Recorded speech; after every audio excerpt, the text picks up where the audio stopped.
It's Paul Marsh, and I am delighted to say that I've been joined by Adam Wakeman, son of Rick Wakeman, who, of course, is bringing his Yuletide Christmas Tour to the Portsmouth New Theatre Royal on Saturday, the 23rd of November. Adam, thank you so much for joining me. Oh, thanks for having me, Paul. It feels very strange, and I did apologise for sort of like the double intro because I would never usually say, "Oh, I'm talking to Adam, son of Rick," but obviously you are going out on tour with your dad for his Yuletide Christmas show. Indeed, he's getting on a bit now, so he needs all the help he can get, you know. So I volunteer myself. I like to think of it as kind of like helping the aged. Um, but this isn't like it's not a new thing. Obviously, you've done shows for years with your dad, haven't you? Yeah, we first when I was 17, 18, we did an album together called Wakeman with Wakeman and started out on a kind of 2 or 3 week tour, which eventually turned into kind of about 12, 13 months. So we kind of that was when I was about 18, 17, 18 years old. And we worked together, I mean, quite a lot. I mean, I'm 50 now. I can't believe that sort of got to, 32 years later. But yeah, when we're not working with other people, then, there's always a show that we can kind of do together. Normally every couple of years we end up doing some shows together. But it's been a while since we've done anything in this format. Like it's the two of us, but with Molly Marriott on vocals.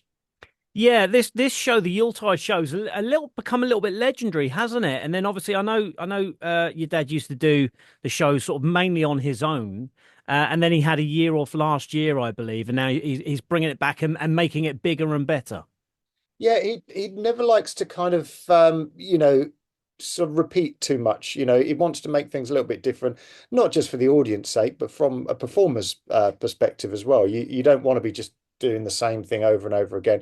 Also, I think he enjoys having people with him on stage to be able to kind of bounce off musically and conversationally as well, because we've obviously known each other since I was born.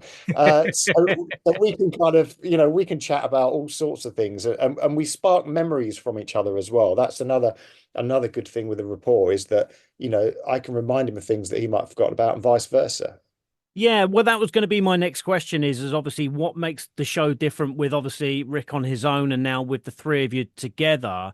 How does it improve the show, not only musically, but, like you say, we're chatting to each other in between songs and stories and that side of it.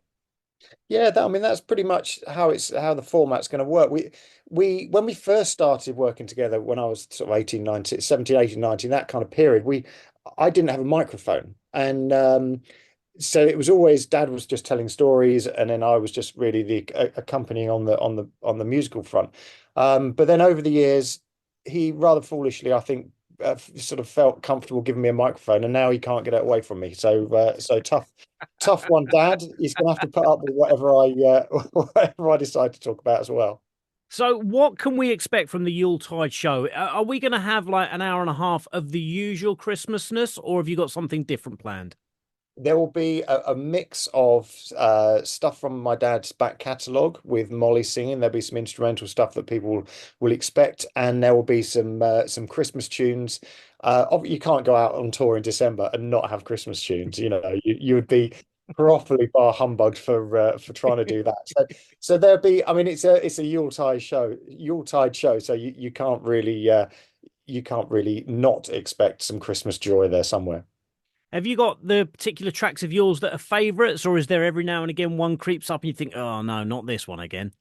No, I don't think there's ever been that. I think everything he's got such an eclectic back catalogue. I mean, there is, I think with Yes as well, it's over 100 albums. So there's so many tunes to sort of choose from. But I think some people, will be surprised. I don't want to give away too many kind of secrets. Rehearsals start next week, and we'll kind of fine tune a few things. But there's going to be a few surprises in there as well.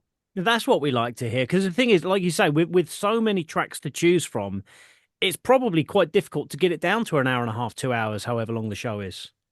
Absolutely, yeah. That's part of the problem. And Dad was working on the set list, back in July, which that's kind of he just wants to make sure he's got it, got it pretty much everything in there that he wants in there. That's the kind of he's quite together like that. He still makes lots of notes on bits of paper. He hasn't quite got the technology to get it all on an iPhone, but What's it like touring with your dad? Because I worked with my dad for a long time, and I love my dad to bits, and my dad is one of my best friends.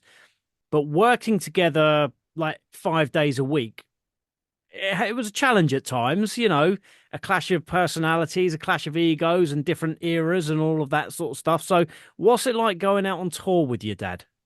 Well, I think because I've been doing it so long, although there's, been long periods where we haven't worked together, um, it's never really felt it's never felt like a chore. It's never felt like there's a hierarchy. It's kind of we just get on with it. We get on with each other and we get on with it. We know each other so well. And one of the biggest things about touring, I find, I've toured with a lot of different bands, and the rule is very much the same with anybody in that you have to understand when to give somebody some space and when somebody needs a hug. That's basically the two Yeah. things that you need to do with people you're working with. And I think, without joking aside, I think that's one of the reasons I've remained kind of employed by quite a lot of bands that I've worked with, is because it's not about, being the fastest player or the best player or whatever, or it's about knowing when to give somebody some support and when to give them a bit of space, because everyone gets tired and grouchy and everything else. And I think that's something I learned with my dad very early on. Lessons that that he taught me is that you have to know when to give people some space and time. Yeah, I completely, and I think that's the same for any relationship, really, isn't it? There are times when you need to sort of push something, and there's a time when you need to just like learn to walk away and give somebody breathing space. And I would imagine that benefits and works longer term as well. Absolutely, yeah. You see the bands that are kind of that are still going, that are that have been touring, that their touring life is their normal life, Yeah, and they've developed that kind of, that routine where they, a lot of these bands don't necessarily stay in the same hotels as each other. They don't travel yeah, together, but yeah, they've been together 50 years. So, they don't want to live in each other's pockets. They already know everything about each other. They yeah. enjoy the time on stage. They enjoy the time, traveling to a show, but also, they've got their own kind of own lives as well. So yeah, I think that the longevity. I toured a long time back with a band called Travis, and we did, oh, I don't know, probably 7 or 8 years I played with them, late 90s into the 2000s. And they had kind of got it sorted where they would tour kind of 3 weeks, and then that they would be off then for, Yep. a Okay. month. So everybody could go back to their families. Nobody got too sick to death of each other and being away. It was a really good kind of method of not being greedy, because obviously you make more money if you're out for longer, Yeah. but long term, it means you can still keep going. What are you doing next summer, Adam? Because there's a little band called Oasis that could probably use some information like that, and it might serve them well. So if you're not doing anything next summer, I might put your name down for that job. Okay, well that's a kind of more of a therapy role, I think, isn't it? It's consultant therapist, on tour therapist. Funnily enough, Oasis nicked the first two Travis keyboard players, so maybe third time lucky. But Oh, I'm really? yeah, that was when I got the job with Travis. It was because they'd poached their keyboard player. You never know. History may repeat itself. You never know. That would certainly be an interesting summer, I'm sure. Um, so again, so let's put a full stop on this one. So the Rick Wakeman Yuletide Christmas Tour, like I say, is coming to the Portsmouth New Theatre Royal on Saturday, the 23rd of November. I hope you have a really, really nice time when you're down here in Portsmouth. If it's okay, I'm going to kind of treat you as a dancing monkey for a little bit. I'm gonna Absolutely. I'm gonna poke you and sort of what I'd love is you have worked with so many bands, so many amazing, amazing bands. If I sort of shout a name at you, can you maybe just tell me a story or anything that triggers in your memory about something you want to say? Is that all Yeah, right? of course, yeah. Well, let's start with a real obvious one, okay? Ozzy Osbourne and Black Sabbath, because they don't come much bigger and certainly crazier than that. That's yeah. I've been in Ozzy's band for 20 years now, and although the last couple of years has been pretty quiet because of his medical Yeah. issues with his back surgery, and he's still going. I saw him in June. I went out a couple of weeks ago and performed at the Rock and Roll Hall of Fame for him for his induction with with a load of fantastic musicians, Wolfgang Van Halen, which was great. Um, and Robert Trujillo from Metallica, Zach Wild, obviously from Ozzy's band. And that was a real, for me, that was kind of a really special moment because Ozzy wasn't singing. He was just accepting the Yeah. induction board. Um, and it was the first time I'd sort of played his music with other people that wasn't kind of Ozzy's band. It was quite an uh, Okay. emotional night for him and an emotional night for us guys as well. But yeah, I think that for me that's a highlight. Along with the Commonwealth Games, we did. I ended up playing bass with Black Sabbath on that show because Geezer had COVID. Oh, So it right. was Okay. last minute. Normally with Black Sabbath, I would be playing a lot more guitar. The role with Sabbath is off stage, so it's quite an unusual experience. You kind of, everything else is the same as normal touring, and then instead of getting on the stage, you go into a little tent at the side of the stage, and I would play keys and guitar from the side of the stage. So it's a very Oh, wow. unusual touring environment. I've never had to do that before. But then when I was obviously doing the Ozzy Osbourne band, it's part of the band, and Yes. you feel part of it. I was very fortunate as well to write his album Scream with him too. So I got some good studio time in with him, which was great. I find Ozzy Osbourne a real funny character because very much like what's going on with Snoop Dogg at the moment, you take somebody who throughout their younger life was, let's put it nicely and say a little bit crazy, making headlines for various different reasons. And then they come to the elder years of their life and all of a sudden it's like they're your favorite uncle or favorite granddad and they change their life and they start becoming this completely lovable character. And I think that's absolutely brilliant. Yeah, I think that's happened with a few of the rock stars, and I think a lot of that comes with being alive. I think that that is probably a natural process with a lot of these people if they were to live to into their 70s. But I mean, Alice Cooper's another classic Yeah. example. Yeah. He cleaned up, and plays golf, and you know, everybody, I think, as they get older, they feel more grateful they're alive, and and obviously they got grandkids and stuff as Yeah. well.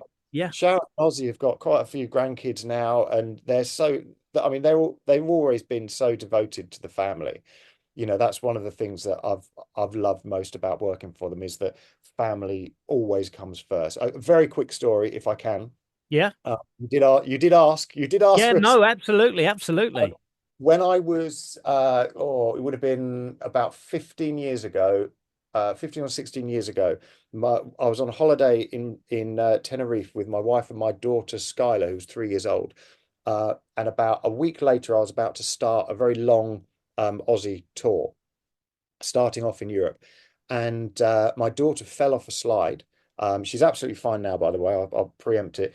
She fell off the slide and she had a hairline fracture on her skull and a bleed on the brain. So she was Oh, airlifted from Lanzarote to Gran Canaria. We didn't know what was going on. They had a surgeon on standby ready to drill a hole if necessary. It was just the worst parents' worst parenting. nightmare. Yeah. Yeah. And I phoned after a couple of days. I phoned Sharon and just Sharon Osbourne and said, "Look, I don't know what's going on here. I've got to stay, here. I'm not going to make the start of the tour. I understand if you've got to find somebody else." And she said, "Family comes first. You stay as long as you need. We're not replacing you. You just join the tour when you're able to. Family comes first." And that's Wow. always stuck with me. And that's one of the reasons why I'm so loyal to them is that they showed a lot of loyalty to me and my family very early on. Let's stay in the rock lane if that's okay. Let's continue at the top of the tree with Slash. Oh, Slash. So Slash came and joined Ozzy's band when we did a tour called Ozzy and Friends. So we had Slash, we had Tom Morello from Rage Against the Machine, and who else did we have? Um, Dave Navarro, one of Oh, the guitar players from Chili Peppers originally.